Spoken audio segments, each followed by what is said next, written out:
প্রিয় BA BSc এবং বিকমের second সেমিস্টারের ছাত্রছাত্রীরা, আজকে আমি যে বিষয় নিয়ে আলোচনা করব সেটি হচ্ছে তোমাদের যে পরিবেশবিদ্যা সাবজেক্টটি রয়েছে। এই পরিবেশবিদ্যা সাবজেক্ট থেকে আমি তোমাদের প্রত্যেকটা অধ্যায় থেকে গুরুত্বপূর্ণ 5 নম্বরের প্রশ্ন বলে দেবো এবং তোমাদের গুরুত্বপূর্ণ 2 নম্বরের প্রশ্ন এবং সাথে উত্তর সহ আলোচনা করব এবং 1 নম্বরের প্রশ্নগুলোও তোমাদের কিন্তু আমি বলে দেবো। তবে তোমাদের প্রথমেই বলি, এই যে সাবজেক্টটি রয়েছে এই সাবজেক্টটিতে কিন্তু তোমাদের একটু ভালো করে টেক্সট বই খুঁটিয়ে পড়তে হবে।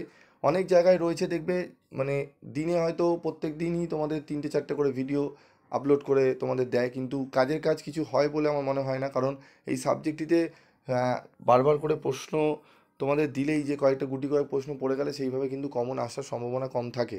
তোমরা ফার্স্ট সেমিস্টারে পরীক্ষা দিয়েছো, এনবিএস জানো।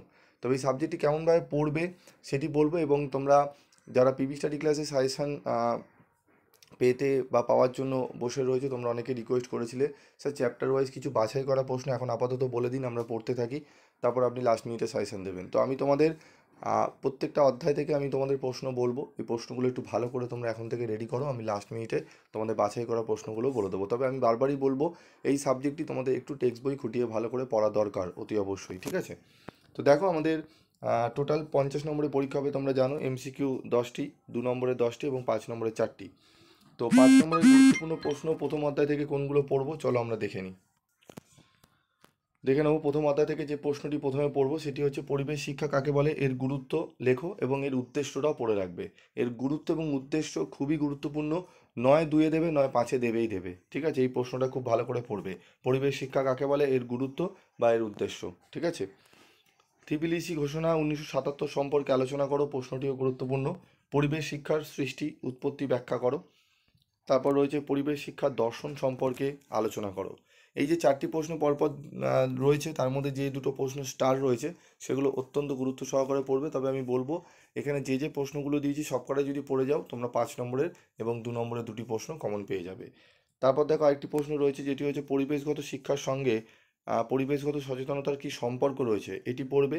এর সাথে আরেকটি প্রশ্ন রয়েছে এরই, পার্থক্য লেখো পরিবেশ শিক্ষা ও পরিবেশ সচেতনতা, ঠিক আছে? এই যে এই চ্যাপ্টার থেকে এই 5টা প্রশ্ন যদি ভালো করে পড়ে যাও না, এই 5টা প্রশ্ন থেকে তোমরা একটি প্রশ্ন কমন পেয়ে যাবে, ঠিক আছে? একটি 5 নম্বরের প্রশ্ন তোমরা কমন পেয়ে যাবে। এই 5 নম্বরের প্রশ্নটি, এই 5 নম্বরের প্রশ্নগুলো ভালো করে করে যাও। আমি 2 নম্বরের প্রশ্ন আলাদা করে দেবো, মাত্র 10টা থেকে 12টা প্রশ্ন বলে দেবো এই চ্যাপ্টার থেকে, সেগুলো করে গেলেই তোমরা কমন পেয়ে যাবে। যেরকম তোমরা ফার্স্ট সেমিস্টারে 100% কোশ্চেন কিন্তু কমন পেয়েছো, ঠিক আছে? তো আজকের এই ভিডিওতে আমি প্রথম অধ্যায় নিয়ে আলোচনা করলাম, পরবর্তী ভিডিওতে আমি দ্বিতীয় এবং তৃতীয় আলোচনা করব এবং ছোট এমসিকিউ প্রশ্নটা আমি উত্তরগুলো কিন্তু বলে দেবো। তো এখন যে ভিডিওগুলো আসবে খুব ভালো করে মনোযোগ সহকারে শুনবে, এবং আমি একটি ভিডিও দেবো, একটি ভিডিওতেই কিন্তু গুরুত্বপূর্ণ হবে। এবং যখনই তোমরা যে সাবজেক্টে সাজেশন সার্চ করবে না, পিবি স্টাডি ক্লাস লিখে নেবে, তোমরা দেখবে সেই সমস্ত সাজেশন তোমরা পেয়ে যাবে। কারণ আমি একটা ভিডিও দিলে না, 14 জন কিছু ছাগল ইউটিউবার রয়েছে 14বার করে খালি ভিডিও দিতেই থাকে, কারণ একটাই বেসিক কারণ, শুধু খালি ব্যবসা করার জন্য এবং ভিউ বাড়ানোর জন্য একটা টার্গেট থাকে মাসে, তো সেই জন্যই করে। তো কিছু করার নেই, তারা তারা কাজ করবে, আমাদের আমাদের মতো বুদ্ধি খাটিয়ে আমাদের পড়তে হবে। আজকের মতো ভিডিওটি শেষ করছি, দেখা হচ্ছে পরবর্তী ভিডিওতে। সকলে ভালো থাকবে, সুস্থ থাকবে।